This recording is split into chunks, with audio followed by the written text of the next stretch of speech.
సరే, మరైతే ఈ జాతకం ప్రకారం గురుదశా కాలంలో మీరు బిజినెస్ సొంతంగా చెయ్యాలని వాళ్ళకి నేను చెప్పినట్టు వాళ్ళు మీకు చెప్పారా అని అడిగాను. అవన్నీ ఇప్పుడు జ్ఞాపకం లేదు స్వామీ. ఆ పాత విషయాలన్నీ వదిలేయండి. కొత్తగా మీరు జాతకం చూసి చెప్పండి అని నన్నారు. సరే, ఓకే. నేను చెప్పాను. ఈ జాతకంలో ఉన్న ప్లస్సు మైనస్సులన్నీ చెప్పాను. లగ్నం ధనుస్సు లగ్నం. లగ్నంలో లగ్నాధిపతి స్వక్షేత్ర బలాధికారిగా ఉన్నాడు. చాలా మంచిది. గురువు లగ్నానికి అధిపతి లగ్నంలోనే ఉన్నాడు.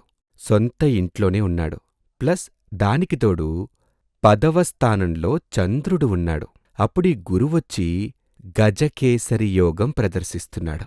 అవునా అవునా అవునా ఆయన మనం నోట్లో చక్కెర వేస్తే ఎలా ఉంటుంది, షుగర్ వేస్తే ఆ విధంగా ఆయన పులకించిపోతున్నాడు.